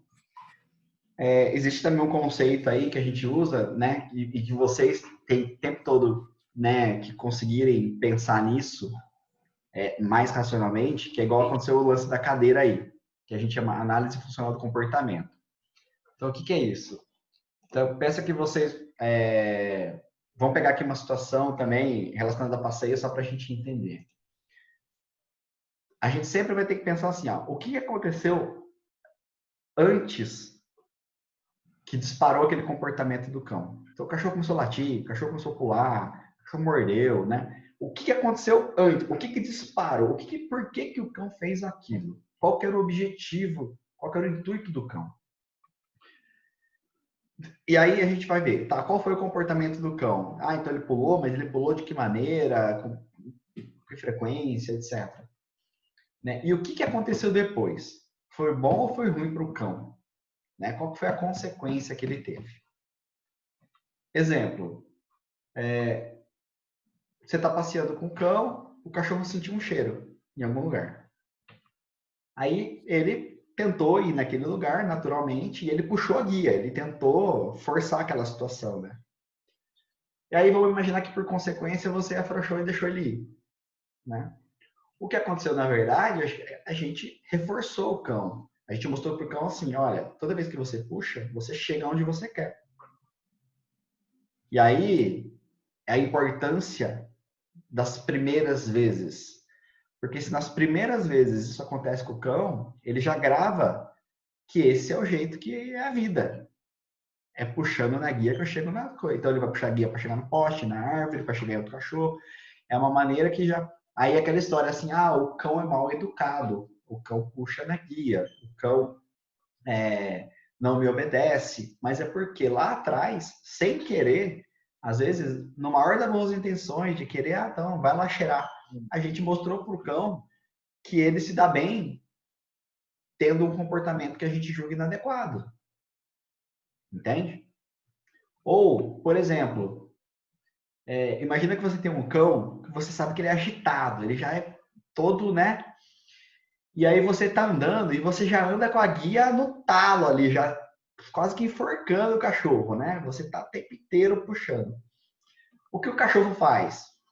Ele não tem outra opção a não ser andar do meu lado, porque eu tô esticando aqui, eu tô forçando ele a ficar naquela situação. Mas aí, como consequência, eu acabo, ao invés de eu perceber que o cão tá no local certo, eu continuo com a guia esticada, tá? O que significa? Eu tô punindo o cão, pro cão tá sendo ruim ficar do meu lado. Porque ficar do meu lado significa um negócio no meu pescoço o tempo inteiro. Então, às vezes, eu acho que eu tô ensinando ele, né? Eu vou ensinar ele a ficar do meu lado aqui, ó. E toda vez que eu passear, eu saio arrastando o cachorro. Pro cão, se ele pudesse falar, o último lugar que ele queria era ficar ali. Porque para ele tá associando que quando ele tá ali do lado, que é o lugar que a gente queria que ele ficasse, ele tá detestando. Por isso que pro cão isso é uma punição, né? Porque eu tô punindo ele por algo que ele nem tá fazendo. Entende? É o comportamento dele, né? Então, isso aqui são dois exemplos para mostrar que às vezes a gente está até bem intencionado. A gente quer fazer o certo, mas por desconhecer, a gente aplica errado ali uma técnica e a gente piora o problema, tá? E aí o cão, 1, 2, 2 meses, 2 anos num comportamento, ele fixa. Lembra que eu falei lá atrás, naquela pirâmide? Para o cachorro aprender, 1 a 2 meses. Imagina o cão por anos, sempre acontecendo igual. O quanto que aquilo já não está gravado e o cão já faz no automático. Então, o que a gente tem que proporcionar sempre as primeiras experiências, as primeiras tem que ser muito bem guiadas para que o cão aprenda já o certo. Tá? Mas num caso desse, por exemplo, que ele sai, que ele já tem essa energia para fazer isso, aí toda hora querendo puxar. Como fazer? Entendeu? Se ele já está puxando, ele já tá errando. Como posso dizer? A gente tem que trabalhar antes. A gente tem que dar um passo para trás. Eu tenho que provavelmente ele está puxando, porque primeiro é um cão ansioso, já é dele, é característica dele. E segundo, que ele não entendeu, ele não aprendeu qual que é o lugar dele. Então a gente vai facilitar para o cão, que é ensinar isso para o cão, por exemplo, dentro de casa. Não sei se vocês viram um vídeo que eu postei ontem ou anteontem, de ensinar o cachorro a ficar do lado. Aquilo é um primeiro exercício que a gente faz. Oi? Não, do cachorrinho de um aluno meu que ensinando o cachorro, ela subia em cima de uma plataforminha e ele ia alimentando assim. Aquilo ali andando na escada ali. Não, foi depois. Foi depois. Aquilo ali que esse exercício da escada já é mais avançado, quando já tá solto, já sabe. Mas esse outro também é um filhotinho, deve ser um pouco mais velho que as suas, ela vai tomar a última vacina semana que vem, mas já estamos ensinando a posição correta desde já. Para quando sair, o cão já sabe, por condicionamento, aquilo que a gente viu, o cão já acostumou tanto que as coisas acontecem quando eles estão um do lado do outro, que ele já faz no automático. Então, o lance de, na prática, se o cão puxou, eu posso fazer tudo isso, eu posso tentar punir, mas ele já está puxando. Eu já estou colocando o cão numa situação que para ele ele não sabe o que fazer. Então eu volto, eu ensino ele passo a passo, que é o que a gente tratou no curso semana passada, né? Que pena que vocês não puderam participar. A gente tem todo um passo a passo para ensinar para o cão assim, não, é aqui que se fica, né? Tem cães que você não precisa ensinar, ele já é tranquilo, sai na rua, ele não puxa, e ok. Mas se o cão aí a gente tem que, então, né? Eu não vou ensinar o cão a passear já passeando. Eu posso ensinar ele primeiro usar equipamento, a ficar mais calmo dentro de casa, não ficar acostumado do meu lado, acostumado andar no quintal da minha casa, dentro do apartamento, para depois eu ir para a rua, né? Então, é aquela história, ao invés de eu te dar uma equação, primeiro eu te ensino a somar, subtrair, tá? Depois eu te dou a equação. Senão, pela equação você vai ficar doido, você não sabe o que fazer, por onde começa. Tá? Aí, a gente entra numa questão de conexões. Lembra quando eu falei do primeiro experimento do Pavlov, que ele somou lá o ossinho com o barulhinho? Lembra? Ele conectou 2 elementos, né? Que a princípio não tinha relação nenhuma, né? A comida com o barulho. Só que depois os dois passaram a ter uma conexão. quando a gente vai ensinar para o cão alguma coisa, né? Eu vou ensinar aí para o canil, vou mandar sentar, a gente tem um sinal, a gente tá dando uma comunicação para o cão, né? E isso só funciona seguindo algumas regras, tá? Primeiramente, esses dois sinais, eles devem ser muito claros, tá? É muito comum, quando a gente, né, as pessoas estão tentando ensinar para o cão, o sinal não ser claro. Então, por exemplo, assim, eu vou ensinar o cão a sentar. E eu posso falar assim, senta, senta, senta. Para o cão, às vezes aquilo não está claro. Primeiro que ele ainda não aprendeu que é um senta, mas quando a gente tiver um sinal, principalmente em fase de aprendizagem, tem que ser muito claro. Se vocês repararem, né, em vídeos de ensinamento, normalmente é muito, sabe, assim, ó, eu tenho que ser bem expressivo para o cão, tem que ser claro, eu vou falar alto, vou falar firme, eu vou mostrar sinais. Esse sinal tem que ser muito claro para o cão. Ele tem que entender o que a gente está querendo fazer, porque é esse sinal que pode ser visual, pode ser sonoro, pode ser olfativo, pode ser tátil. Ele tem que ser claro para o cão que a gente está falando com ele, de alguma maneira, né? Seja por voz, por gesto, etc. E aí o importante, um dos dois sinais, ele já deve ser conhecido do cão. Então você fala assim, lembra que o osso, o cão já era conhecido do cão. Ele já sabia o que significava o osso. Aí o que o Pavlov fez de tanto colocar o som, ele conectou um sinal novo, que era o som, com um sinal conhecido, que era o osso. E gerou a mesma resposta, que era a salivação. O segundo ponto, cães, é a janela que tem de conexão desses sinais, né? Que gira aí de meio a 2,5 segundos. Ou seja, é bem rápido. Aquela história de, não adianta dar bronca no cachorro no fim do dia, se você chegar em casa ele destruiu o chinelo. Não é no fim do dia, não adianta você dar bronca 10 segundos depois, ele já não tem mais conexão. Porque, na verdade, o que acontece aqui é que, muito provavelmente, ele fez outra coisa depois e ele já vai conectar com a última ação dele. Vou dar um exemplo. Você está treinando seu cão, pede para ele sentar, tá? Aí ele senta. Só que você demora para mostrar para o cão que ele acertou. Aí ele senta, só que naquele mesmo momento ele chora, por exemplo, porque ele está querendo logo ganhar ali a recompensa. E você, para o cão, muito provavelmente ele vai associar a recompensa com o choro e não mais com o deitar. Porque o deita já veio depois. Então, por isso que o timing é importante. Se a gente não faz as coisas no momento certo, a gente ensina errado para o cão. Então, eu vou dar um exemplo. Você está na sua casa, abre a porta, ela está com o chinelo na boca. Você vai dar uma bronca, só que ela larga o chinelo e vem até você super tranquila. Você deu uma bronca. Para ela, a bronca foi porque ela foi até você, não mais pelo chinelo. Então, as coisas para o cão começam a não ficar claro. Fala, poxa, mas eu só fui ali, todo dia eu vou ganhar carinho, hoje eu fui e levei uma bronca. Os sinais não aconteceram dentro do período de tempo correto. O cão se confunde. E aí, essa confusão gera no cão uma insegurança. O próximo dia que você abrir a porta, ele fala assim, e aí, eu vou ou não vou? Né? Ele vai começar a ficar inseguro na relação e vai começar a ficar desconfiado.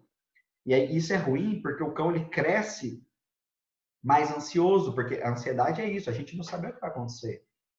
Será que vai dar certo ou vai dar errado? E aí, às vezes, o cão depois tem 1 ano e fala, nossa, meu cão é muito ansioso. Mas são esses detalhes no dia a dia que foi moldando o comportamento que, às vezes, a genética já provê e a gente só foi empilhando mais coisas e foi deixando o cão, às vezes, mais ansioso e não sabe nem por quê. Tá? E sequência.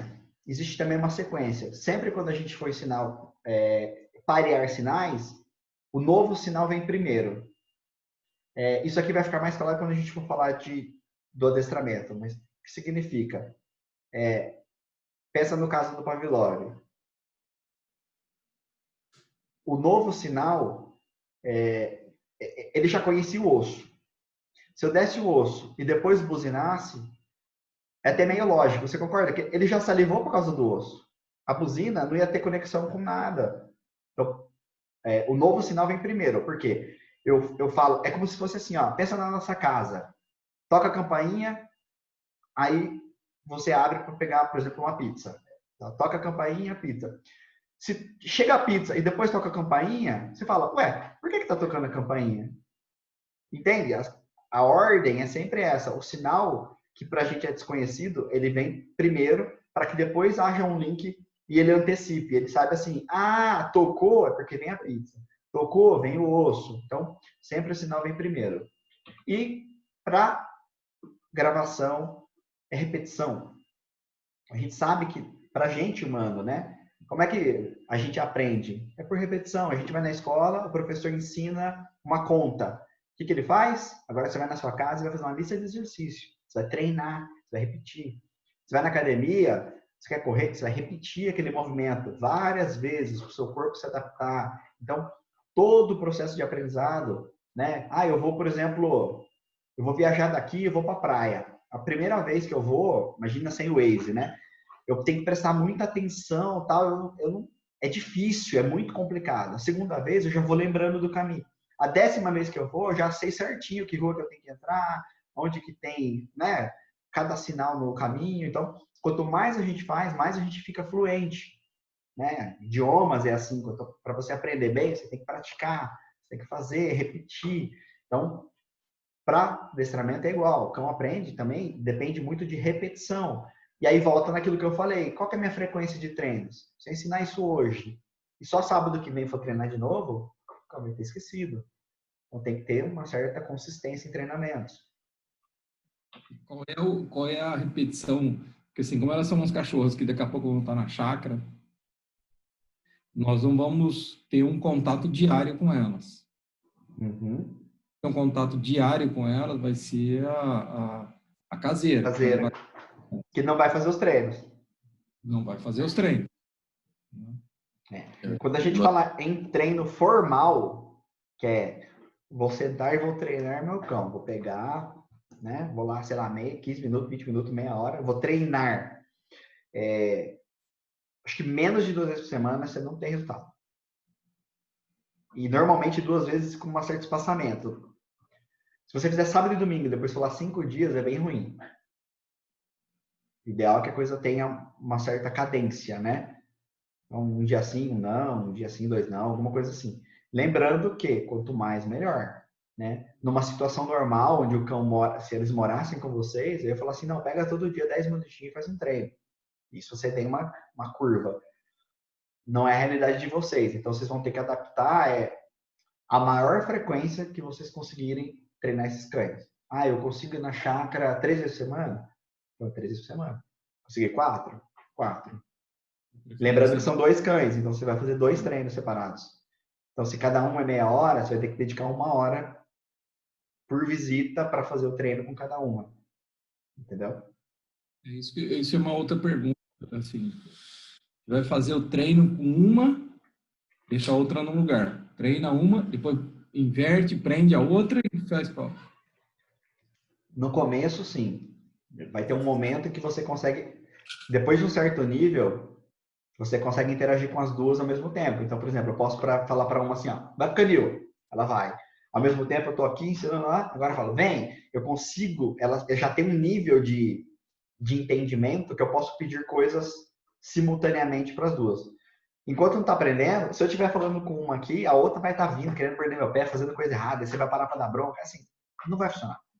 Então, o contexto, a gente vai chegar nisso, ele tem que ser o mais limitado possível.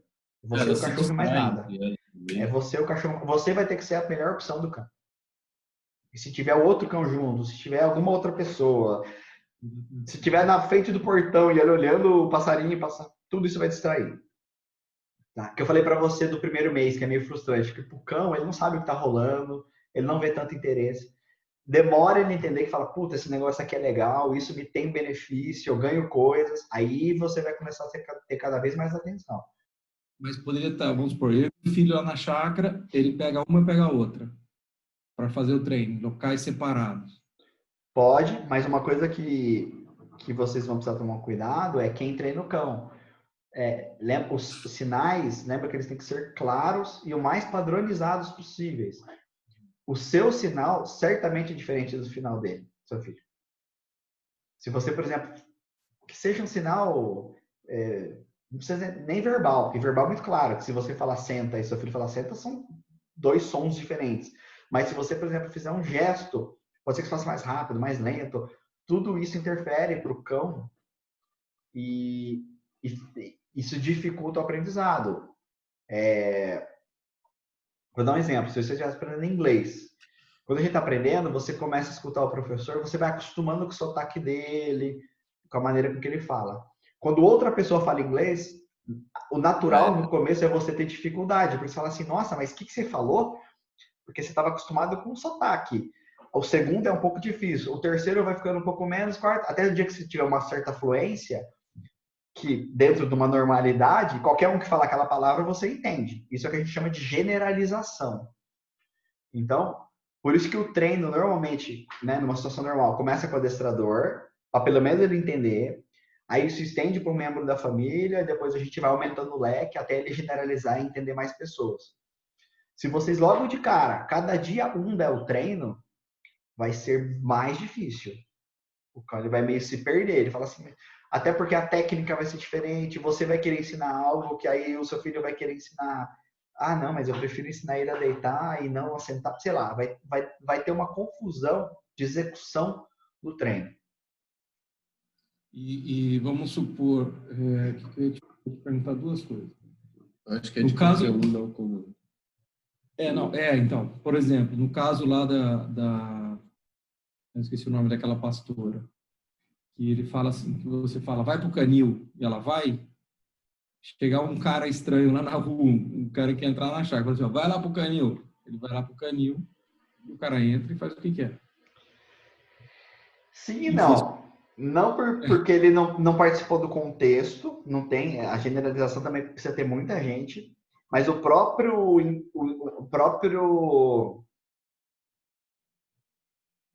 instinto dela de proteção ali, ela não vai ter a afinidade que tem com aquela pessoa, porque aquela pessoa nunca proporcionou nenhum benefício, né? Eu, no contexto, desde o meu primeiro contato, sempre foi muito positiva, né? Um fenômeno que acontece com o adestrador, que às vezes as pessoas falam assim, nossa, com o adestrador, o cão se comporta, o cão obedece. Porque o que acontece? Desde o primeiro momento, imagina que eu vou na casa de uma pessoa, um cão tem 3 anos, e ele é, entre aspas, mal comportado. Quando eu chegar ali, tudo que ele fizer de errado, se ele chegar e morder meu chinelo, meu pé, pular em mim e tal, eu por saber, eu sei como reagir. Eu não vou agradar, não vou abaixar, fazer carinha, nada. Aí o cachorro, num determinado momento, ele vai parar. A hora que ele parar, eu vou lá e falar, agora vamos conversar, vamos brincar, ou tal um petisco, tal. Ou seja, desde o primeiro contato, eu vou mostrando pro cão assim, ó, como é que funciona comigo. Comigo funciona assim, ó. Não pode pular, não pode morder, você tem que sentar, ficar calminho e tal. E todos os contatos, todo dia que eu vou na casa daquela pessoa, eu vou com um único objetivo: tratar do cão. E normalmente o cão vai ganhar coisas de mim: atenção, brincadeira, comida e tal. O que significa? Eu até brinco, né? Que quando eu chego, os cachorros surtam. Porque assim, eu brinco, né? Falar, o tio da comida chegou. Chegou o cara do iFood. Porque o único histórico que o cão tem comigo, eu falo assim, esse é um cara que vai ficar aqui 1 hora comigo, dando atenção, dando comida na minha boca, brincando, dando carinho e tal. Para muitos cães, isso nem acontece no resto do dia, porque às vezes é um cão que, sei lá, mora no canil, ninguém interage, eu sou o único cara que dá atenção. Então, para mim, o cão ele vai querer fazer de tudo para, entre aspas, me agradar. Na verdade, é para conseguir o que ele quer. Então, se ele tiver que sentar, ele vai sentar. Se ele tiver que... E aí eu consigo ensinar para o cão o certo, porque eu não dou opção dele fazer errado. Enquanto que, por 3 anos, aquele cão na família fez tudo do jeito que ele quis e ele talvez tenha conseguido atenção, comida, mesmo fazendo errado. Por isso que, para o adestrador, o cão se comporta de um jeito e para a família de outro. Porque eu não dei a opção dele se comportar errado comigo, né? E aí o que eu falo para vocês, então, desde muito novinho, se a gente trilhar o caminho certo, o cão não vai ter o errado. O errado nunca vai ser uma escolha. Ela sempre vai fazer o certo, tá? E aí, voltando na questão do treino, quanto mais padronizado, melhor. Ah, então eu vou treinar um cão e você treinar outra? Ok. Mas vai ser bem complicado se cada dia um treinar e se cada um treinar de um jeito, num dia, num horário. Quanto mais você mudar, mais interfere no treino. Quanto mais despadronizado for. Seria o ideal contratar você, o teu serviço, por pelo menos 1 mês, 2 meses, nessa fase inicial delas, para que elas tenham esses comandos mais básicos, pelo menos padronizados e mais fáceis de atender. E a gente, sabendo o conceito, continuar reforçando isso. Normalmente, independente se fez curso ou se não fez, a gente sempre faz um trabalho a 4 mãos. Então, assim, eu vou num dia, quando eu entendo que é o momento, isso são poucas aulas, tá? Ali, questão de 2, 3 semanas, eu já chamo o dono e falo assim, ó, vem cá, agora eu quero que você faça isso aqui, ó. E dou uma tarefinha de casa. Agora eu começo a inserir ele no contexto. Ó, agora você vai fazer só isso aqui. Ó, agora você vai fazer só mais... Quando ele menos percebe, ele vai estar fazendo exatamente o que eu estou fazendo, repetindo. Porque aí eu vou um dia, a outra pessoa repete mais 2, 3. Aí eu volto, aí ele repete mais 2, 3. Quando vê, o cão está treinando todo dia. É isso que dá a guinada. Funciona sem ir um adestrador? Funciona, que nem esse exemplo que eu te falei do vídeo que eu coloquei, o Everton, eu estou fazendo online. Eu faço aula online com ele. Ele faz, eu vou falando, faz isso, faz aquilo, ó, agora cuidado, tá? Eu fiz uma imersão inicial, né, a parte mais teórica, e eu vou acompanhando ele com aulas online. Então ele coloca lá um fone sem fio, eu vou falando, vai, agora faz isso, agora faz isso, ó, cuidado, você foi muito rápido, ó, não, tá, eu vou ensinando ele a adestrar o próprio cão. Outra alternativa. Tudo isso tem um intuito de fazer o treino mais correto possível, para que o aprendizado seja o mais rápido possível. Então, assim, vou contratar um adestrador para ensinar o básico 2 meses e eu pego dali para frente, vou voltar um exemplo. Se você pegar uma criança e você tem que ensinar a somar, subtrair, até chegar na equação, vai dar um trabalho. Se alguém já ensinou o básico e você vai direto na equação, o básico alguém já ensinou. É uma analogia, concorda? Então, se você vai terceirizar isso para alguém fazer esse treino de base, porque o neto é um mínimo e você pega dali para frente, é mais fácil. Para você é mais fácil. Simplesmente alguém fez o trabalho, não é que o trabalho sumiu. Você passou para outra pessoa fazer esse trabalho inicial de ensinar o beabá para o cão. Quer dizer, isso vocês fazem. Você faz isso. Esse é o que a gente faz agora com certas limitações em função de toda a epidemia aí. Por isso que a gente está fazendo muita coisa remota, etc. Mas esse é um trabalho de adestramento. O pessoal vai ensinar isso para o cão, esse básico, dentro dos objetivos da família. Então, o que eu vou ensinar para o cão? Quais comandos? Tem a ver com o contexto. É um cão que desde o começo eu já vou ter que trabalhar a questão do portão, uma série de coisas, que é o contexto e o objetivo que vocês querem. Entendeu? E aí você garante que você tendo uma base boa, depois é muito mais fácil. Né? Como qualquer coisa. Se uma criança sabe muito bem as operações básicas, ela avança fácil. Se ela vai, eu sei somar, mas dividir para mim é difícil. A hora que chega na equação, ela vai ter mais dificuldade. Então, a base bem feita ajuda que os próximos passos sejam mais fáceis. Tá? Então, estamos lembrando. Como funcionaria isso lá na chácara, que é perto de Olambra? É sempre um complicador para nós, né? A distância, né? Você vê se é viável. Não é uma cidade que costuma atender, até pela... Eu tô na saída aqui, né? Querendo ou não, eu já tô aqui na saída da Campinas Mogi. Precisa ver se é viável. Eu ou meu sócio, a gente precisa ver. Vamos conversar. Mas independente disso, em algum momento, eu acho que até por isso que vocês estão fazendo curso, é porque vocês vão pôr a mão na massa. Sim, não, isso com Né? certeza. Mas muitas vezes também a gente consegue viabilizar isso, né? Assim, independente de treino, qual que era o plano de vocês irem para lá? Qual a frequência? Antes Só nós final de íamos semana?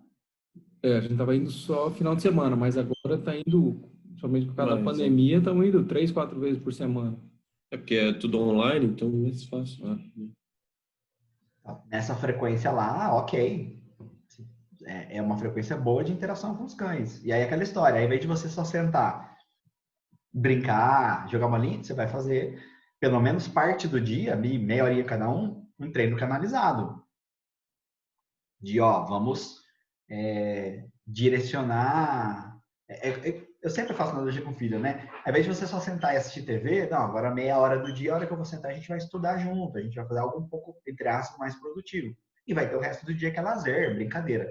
Mas parte do dia opa, agora é hora de treinar. Mesma coisa na chácara, vocês vão para lá, vai chegar um momento, fala assim, olha, existem momentos ideais, né? A gente vai conversar disso, não adianta pegar a hora que solta 3 horas da tarde a pino, o cachorro tá lá morrendo, eu querer ensinar para ele, não vai render. Então tem alguns horários que normalmente funcionam melhor, eu vou pegar o filhote, vem cá, vou fazer um treininho, pego o outro, faço outro treininho, acabou, agora vida que segue. Ou eu vou embora, ou eu vou brincar, enfim. Mas você já fez o treino do dia. Se a gente fazendo esse treinamento, contratando, seria meia hora por dia, 1 hora por dia, quanto tempo? Não, normalmente gira em torno de 50 minutos a 1 hora. Filhote, que no seu caso são 2. Se fosse filhote, não aguenta 1 hora de treino. É muita coisa. Né? Então, normalmente, assim, intercala com uma brincadeirinha para dar uma animada, mas o cão cansa. O adestramento é um exercício mental, é igual fazer uma prova, cansa. Assim, o cão termina, às vezes se joga no chão e acabou.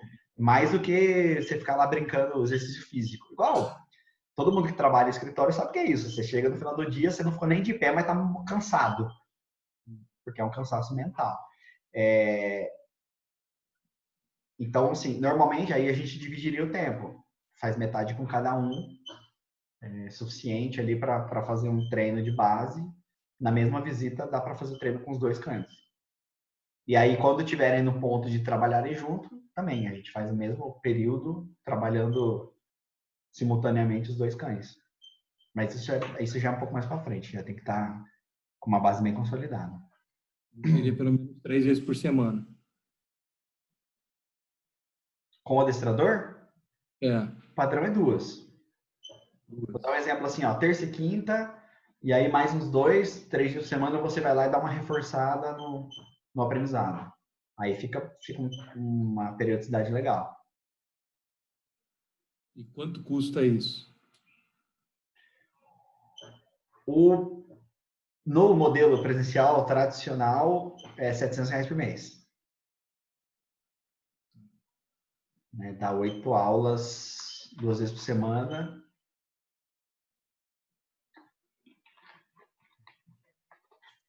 E aí seria esse custo de contratar e serviço para as duas. É simultâneo, né? Vai acabar tratando as duas ao mesmo tempo.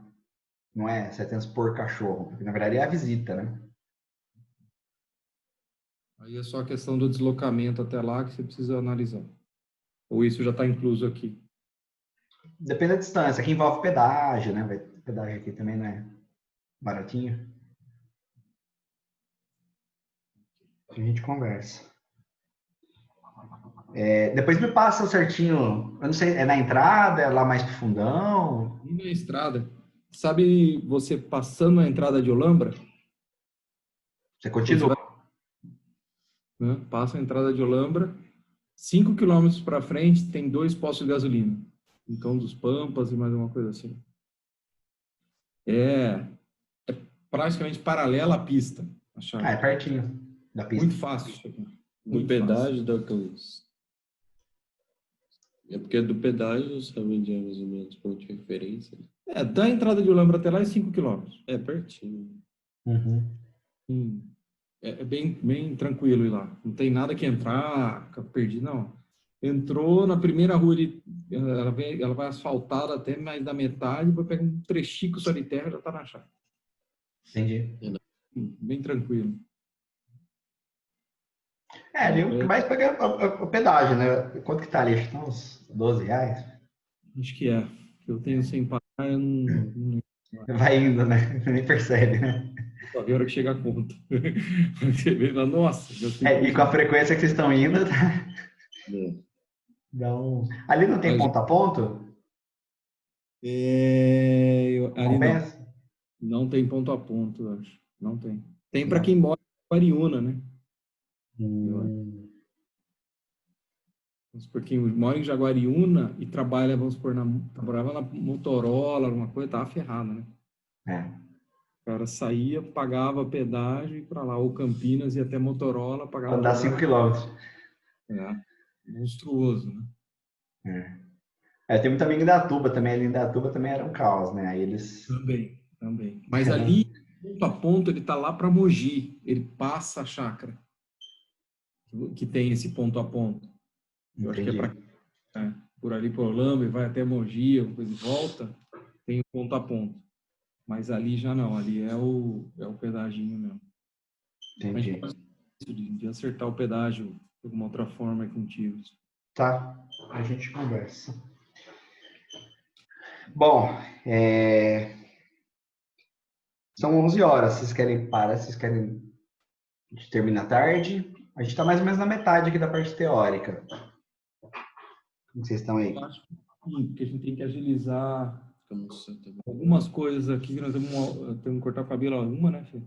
Tem que buscar minha esposa agora, meio-dia e pouco. E voltamos às 3, é isso?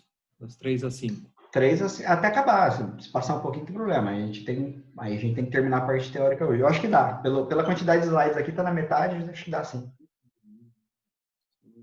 2h30, se a gente conseguir?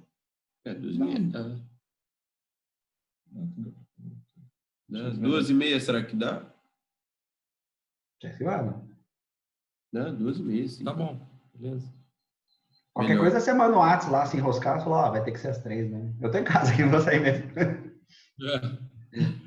E a parte prática depois, um dia que a gente vai agendar lá na chácara, eu acho melhor, até pra você conhecê-la já lá. Que eu ficar definitivamente, deixa eu ver. Isso, a gente marca aí, talvez, sei lá, o próximo sábado a gente vai pra lá, passa uma manhã lá e solta as ferinhas lá e aí a gente vai botar as duas pra trabalhar.